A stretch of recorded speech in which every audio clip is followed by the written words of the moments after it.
Hi, this is for those who are serving as head usher at the early service. We'd like for you to be present 30 minutes prior to the service, and at the time when you come in, if you would check the bulletin, over here you'll find them. First service will be on the top, banded together. Second service would be underneath.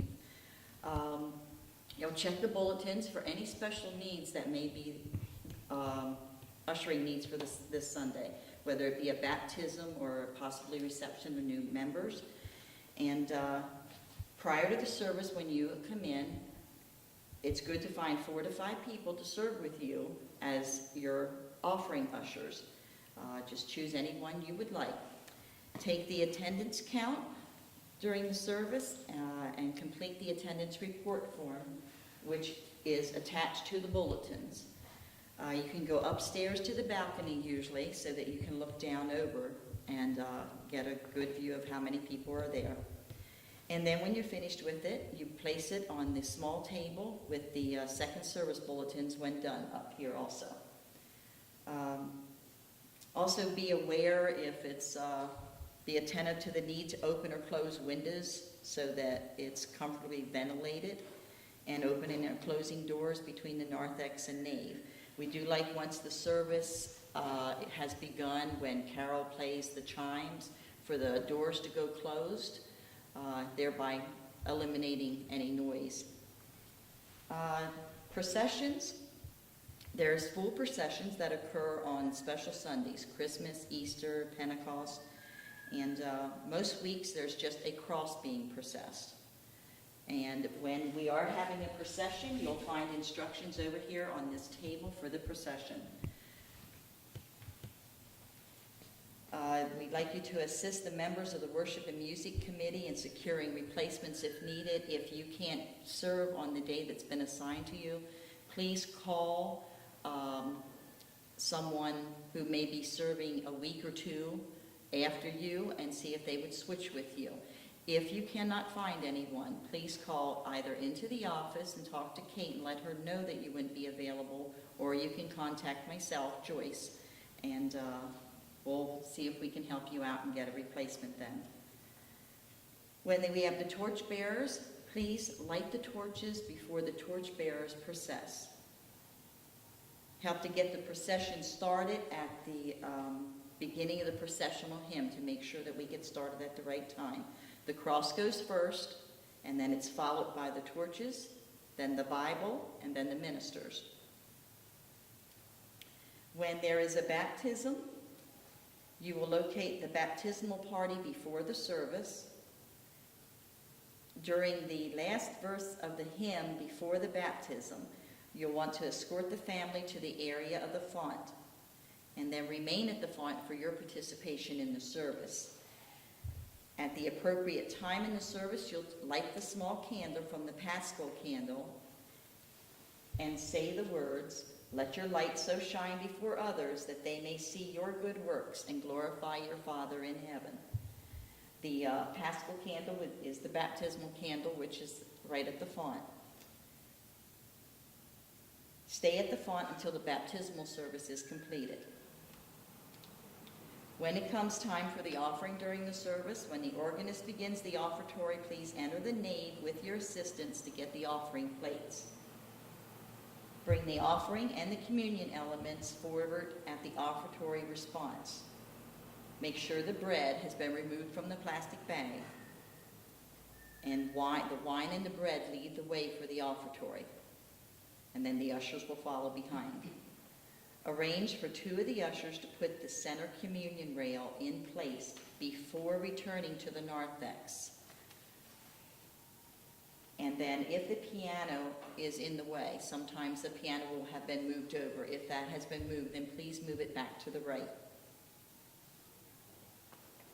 Now for the communion procedure, you'll begin ushering people to the communion rail while the pastors are administering communion to the assistants and the acolytes.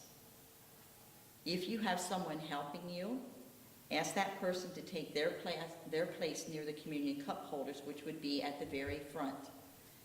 If there's a choir, arrange with them beforehand at what point they'll be coming to the chancel rail for communion.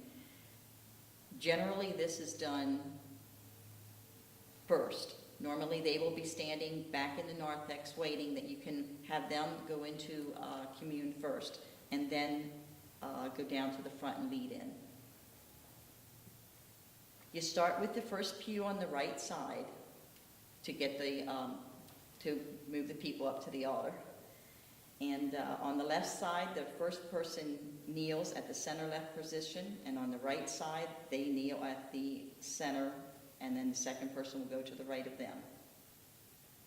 Allow about 20 people to come to each half of the communion rail. As people leave the rail, then you want to let others take their place. Persons on the right will go to the right aisle to return to the seats, and persons on the left go to the left side aisle. And if there is anyone who needs to be communed in the pews, then please make the pastors aware of that. At the close of the service, be available for the pastor to introduce you to any visitors and make sure they've had a chance to sign the visitor's book. Check the nave to close the windows and replace the books to the racks.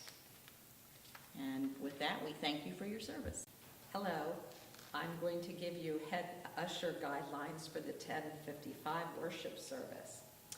We ask that you be present about 30 minutes prior to the service, and when you are handing out bulletins, you will find them here on the table along with the children's bulletins. As you're passing out bulletins and greeting people, we also ask that you find one other person or two if you prefer not to do offering yourself.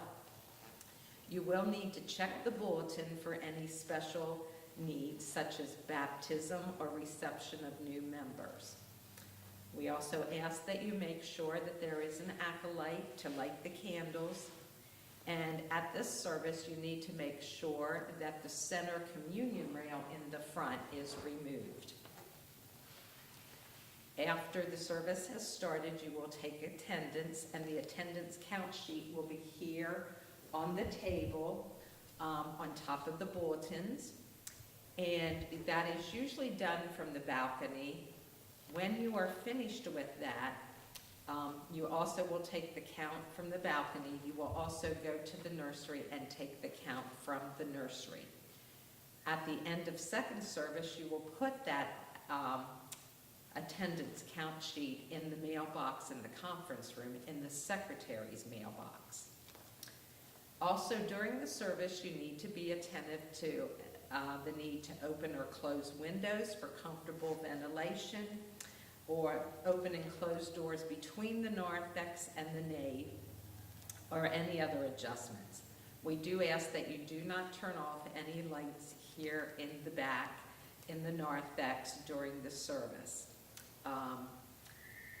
We also ask that the doors all 4 doors are closed during the service to cut down on noise that would be in the narthex, not to interrupt worshipers. If there is a baptism during this service, you locate the baptismal party before the service. And during the last verse of the hymn before the baptism, you would escort the family to the area of the baptismal font, which at this service is usually in the center of the sanctuary. You will remain at the font and participate in the service, and at the appropriate time, you will take the little baptismal candle and light it from the paschal candle that will also be in the center of this sanctuary up front. And you will say the words, "Let your light so shine before others that they may see your good works and glorify your Father in heaven." And that will also be found in the baptismal service in the hymnal. And we ask that you stay at the baptismal font until the service is completed. During offering at the 10:55 service, when the organist begins the offertory, you will enter the nave with your assistant to get the offering plates. And how we do offering at this service, because there are fewer people and there's only 2 ushers, you will hand the offering plates from the center aisle in the row, And at the end of the row, that person will pass it to the row behind them. Just be aware and keep an eye if you have to take the offering plate maybe from one row to 2 or 3 rows behind if there's no one in between. Then you will bring the offering forward at the offertory response.